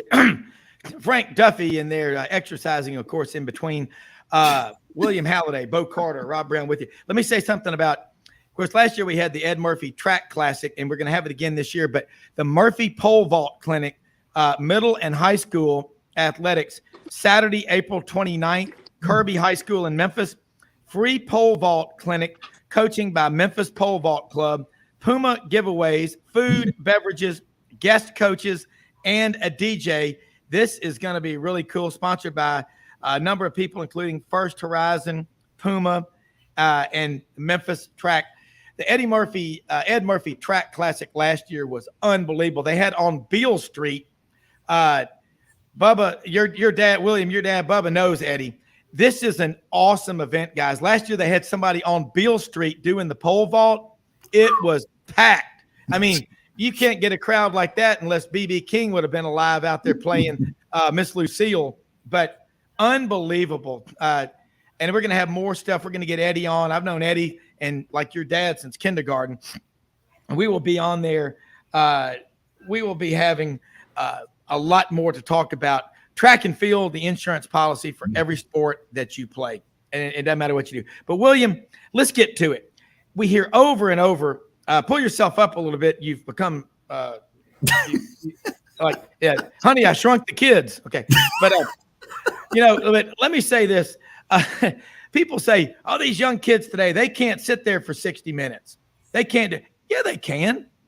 If your expectations are you're going to stay the full 60, if you expect the team to play a full 60, never, ever leave the game, no matter how good it is or how bad it is, okay? You can wait to go back to the, fraternity house or the Moose Lodge or, back in the day, Magnolia Dorm, but you got to back them, but enjoy it, don't just as soon as you get there talk about when are we leaving. You know what I'm saying? William, among your peers, among the people that you know, and you're on a campus with grad students included, over 31,000 students at Auburn University. Do y'all, when you go to the game, do you expect to stay the full 60? And if not, why not? Yes, I expect to stay the full 60 unless we are getting crushed by 40 by Arkansas. And very hot, like early game, that's when I expect not to be there. And also when it is freezing cold and we have already beaten Texas A&M and I'll leave within 5 minutes of the game ending. But here's the thing, dress for the weather. There's some days you can't dress for the weather. It's just too cold. There's only too many clothes you can put on. Yeah, you're right. Well, I agree. But here's what I'm saying is I was at that Auburn, Arkansas game, and you know what the one silver lining was? I looked at the people around me, and I said, Harsin will be fired after this game. Mm-hmm. It's nothing against Arkansas. It's just you could tell that was it. What we have here is a failure to execute the game plan there. Luke here has decided to be different. We're going to put him in the box. He's going to get his head right. But William, by the way, if you're holding a casino ticket with Rob having the over and under of 12 and a half movie references, you can now go to the window and cash your ticket. Here we go. And by the way, here's the crazy thing. I know every one of them. Yeah. Well, William, Bo, you know this. Raised in Arizona, the Cohen brothers, Ethan Cohen went to University of Texas. Great film school at University of Texas, Austin. And I think when we go out there for our road trips with our respective teams, that Dr. George Plaskitis was one of my professors. All-American defensive end at Ole Miss in 1976. As he said, everybody in my neighborhood growing up had an S on the end of their last name. They were all Greek, like me, or a ski, the Poles. Awesome guy, academic All-American, one of the best professors ever in my life. My friend Jay Stern, who went on to be at Ole Miss for a long time, he was incredible. You know what I learned, William, from my professor, George Plaskitis? In 1987, he said, USA Today newspaper. It's the first national paper in color. Look what they sell it to you in. The vending thing, it looks like a television set. News, sports, and weather. Think about that. William, right now, it's trendy. Bo, why don't you talk about this? How did we let journalism get away to where it is now? And what are we going to do to get it back to the high standard? Well, a quick thing, too, while I got Frank, just a real quick sidebar. We need to get her to go to work for Senator John Kennedy down in Louisiana. Yes. Yeah. Rob, my man Haney. I love it. Wow. Mr. Haney. Get a chance to look up a thing or some old YouTube. There's a character called Foghorn Leghorn, who's the old Southern. I say, boy, you bothering me. Back up, boy. You're using my oxygen. I love it. One of Rob's favorite, Senator John Stennis, the old the former cheerleader at Mississippi State. But John Kennedy is the reincarnation of both of them. No doubt. When he ran for student government president. Yeah, when he ran for student government president at Vanderbilt, he was I'm John Kennedy. I'm running for. And now he's become foghorn leghorn. Love I it. see, son. I see. I love it. I But no, love it. Senator John Kennedy, I believe, was a Sigma Nu at Vanderbilt. Yes, I He's love a brilliant dude. He's smart as a whip. I love it. Man, He just arms them. He's lethal in cross magna cum examination. laude, Correct. right? So, Yeah, but no, yeah. getting back real quickly to your point, Rob, and William, those of you who are trained as journalists are going to be the ones that carry on the tradition. I know there are people really said it. Steve Futterman, who's a lead news guy for CBS, got laid off after 25 years. His last Fetterman? You're talking about Uncle Fester, the senator? Yeah, no, Steve Futterman. Oh, one of he's always the World Series, the Final Four, the Super Bowl, and he tomorrow. Hopefully, he worked for BBC and some other, but it's just the days. Everybody's looking at the bottom line, and people maybe. And William, you were talking about it earlier. You get most of your sports and news news online or whatever too. So you got to keep the faith, keep it going, and be a trained journalist. You'll go far. Right. Yeah. William, do you read a lot about the history, the traditions, and the heroes of Southern college football? Because if you don't, Bo and Frank and I would recommend you take a special trip to Square Books on the Square in Oxford, Mississippi, and get hold of a book. Another one of my favorites. See this one right here? SEC's Greatest Football Games. And it's got lots of pictures in it too. They're not pop-up pictures, but they're my great dad pictures. might have that book. Yeah, I bet your dad does. He goes, what did he do? He scored. Touchdown, Big Orange. Give him 6. You remember? You know what you need to do, William? I suggest go back and listen to John Ward and the Tennessee Vol calls. My dad has a time in Tennessee. Yeah. Well, John Ward and Bill Anderson, but the more William, Peyton Manning is known for a lot of things. He's funny as hell. One thing he and Eli together and Cooper. He grew up 1.5 miles from where I'm sitting. That's right. Charles Avenue. Because my great-great-grandfather is buried at Christ Episcopal Church. I think it's on St. Charles Avenue. It is. Yeah, I know exactly where it is. Beautiful. And Frank's in New Orleans. You talk about history, the great writers. But William, I'm telling you, read every bit of history that you can, because none of this that we're talking about today would have happened if it hadn't have been for all the people who came before you. I guess what I'm saying is they didn't ask for NIL. They were, it's not having, it's not wanting and appreciating what you've got. It's wanting what you don't have. We spend way too much time with that. Appreciate what you got and work your ass off to get what you want, William. You see where I'm going? You know about Tennessee history. You're learning about Auburn history. Soak it up for every school. I can tell you the play-by-play announcers for Iowa, for the longest time, Ed Podolak, but I'm think about the Auburn history of a quarter century between the national championship through Pat Sullivan, through Bo Jackson. Yeah. That 25-year period for Auburn was, just incredible. And did it during the same time that Bear Bryant was at Alabama.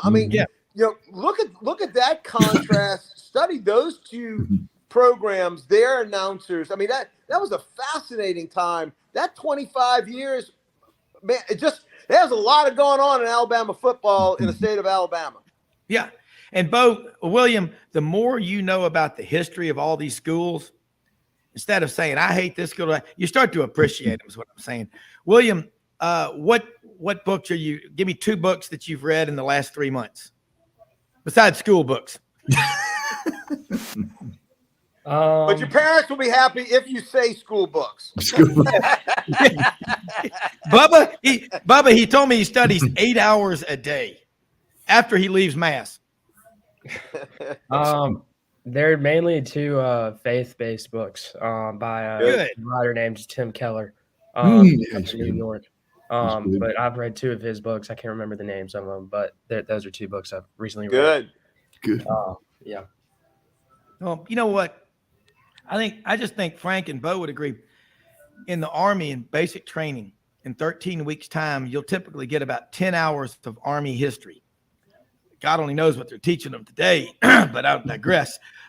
In the Marine Corps, on average, in 13 weeks of basic training in AIT, you're going to get at least 100 hours of Marine Corps history. Now, no offense to the people in the Army, but, the Ranger Battalion, that's a different level. But the average guy in the Army and a Marine, you see a Marine making $20,000 a year as an E1, walking through the airport, poking his chest out.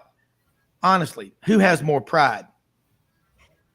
United States Marine Corps, sir, yes, sir. I mean, there's nothing in the world that scares other people in the world more than hearing the Marines have just left Cherry Point, North Carolina, and they're coming to see you. My biggest regret is I wasn't a Marine. That's people ask, when I go to different memorials or when I go to different events, 4th of July and stuff, when that Marine Corps hymn is played, I swear to God, a feeling of regret comes over me. I don't know if I would have made it. I'll be quite honest. It'd have been tough to go to, do that either out in Pendleton or, that little bitty patch in South Carolina that makes your, 40 days of hell, right? Paris Island is not for the faint of heart, but I will tell you that is my biggest regret in life is I was never a Marine. Yeah. Honest to God. I mean, I'm the first person on either side of my family not to be in the military. I feel like, our age group missed it because we were after Vietnam and we were before Gulf Storm. Yeah. I mean, we were fortunate that, our fathers and our grandfathers and our uncles, gave us that respite. Those of us that were, late baby boomers and in the early, Generation X, Gen Xers, we got the benefit of not having to be 18 and having to go to Southeast Asia or to go to, the Middle East. I would like to think that our generation would have stepped up to the call had that happened. But it's amazing the training that those guys. But hey, look, and let me tell you something, Rob. Like you said, you go to Camp Lejeune or you go to down to Ranger training or Third ID or Savannah, Fort Stewart. I mean, the training with those guys, Army guys, Navy, Air Force, Marines, Coast Guard. I got a good buddy of mine, his wife and them have 2 sons. One went in the Coast Guard, one went into the Marines just recently. Couldn't be more proud of them. Oh, yeah. Now, look, let me say this. My dad just referenced Frank. He said, Frank, Fort Stewart's not in Savannah. It's in Hinesville. It's not hell, but I had a damn good view when I was stationed there. But let me say this, too. William, a figure that you need to learn about who's done more for Auburn than about anybody I can ever think of is Mr. Bobby Louder. Great quote when he was given his Lifetime Achievement Award presented February 25th in Auburn. You know what Mr. Louder said about history and the significance? He said, when you drink the water, remember who dug the well. Well, I think that says it all. I mean, William, that was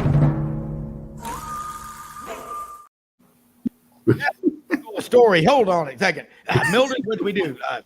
Mildred just, damn. I think when Frank moves his head, that metal plate just threw us off. Come on, Cousin Eddie, don't get near that microwave again. But I think William, if you could interview Mr. Bobby Louder for a story about what he has done, for Auburn, I think that man would give his last breath for Auburn. Takes a walk around campus every day, loves it. But the bottom line is, William, find the stories. What did you and Ken Capps say last week? Go find the gymnastics coach and go, all right, tell me about the rest of your team. Who were the 3 or 4 people? As Bo always says every week, have you done what? Have you proposed to Suni Lee? It's too late now, William. I think she's left the building. Maybe send her a DM over Instagram. Direct message. All right. Hey, most often we see the face of Christ in the least among us, folks. We live in the greatest country in the history of the world.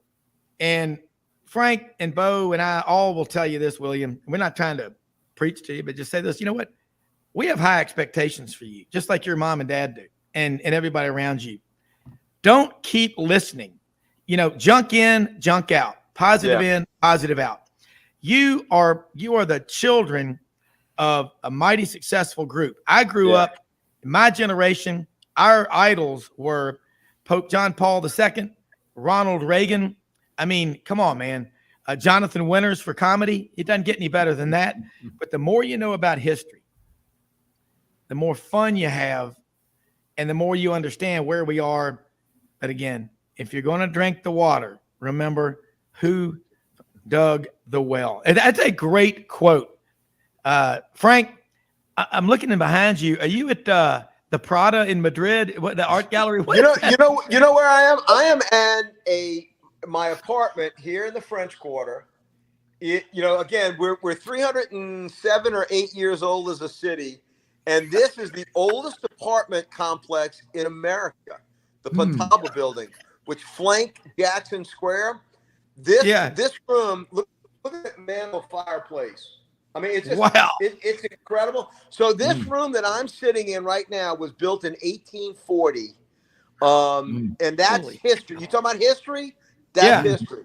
Yeah. By the way, it is. By one of the first women business people in America, Lady Pontalba, Baroness Pontalba, who wound up having her husband and his father try to kill her, and she lived, and she put them both under, and she was one of the very first business women in America who created this, and to this day, it is still this incredible architecture. I mean, look at the friggin' the sconce up there, and look at the molding in this thing, and the shutters. They don't make them. Yeah. No, they don't, man. They don't make like that that's where I'm at. That's where I'm at. I'm over here at the Cherry Farm. This house was built in 1930. They don't build molding and 12-foot ceilings and 6 real fireplaces in this house. It's unbelievable. Look, awesome show. Hollywood Squares. We'll be back with you. Bo Carter in the Metroplex. Frank Duffy. William Halliday, the journalist. William, I think the message of today was just read a lot. We're looking forward to get the auburnplainsman.com online. There we go. William, thank you so much, everybody. Until tomorrow, we are out of here. Thanks for listening. Guys.